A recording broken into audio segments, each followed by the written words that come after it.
Pa sa Restaurant Raymond, good morning.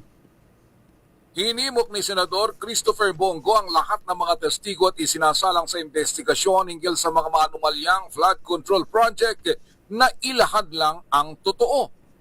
Ito'y matapos idawit ang kanyang pangalan sa kontrata ng mag-asawang Curly at Sara Diskaya. Ayon kay Go, maganda na ang itinatakbo ng mga investigasyon at malapit nang matumbok kung sino ang mastermind, sana ituloy na. Hindi gayang nangyayari ngayon na inililihis ang isyu. Tanong tuloy ng senador kung ito ba ay bahagi ng cover-up. Muling iginit ni Go na siya ay kaisa sa paghanap ng taong bayan ng katotohanan.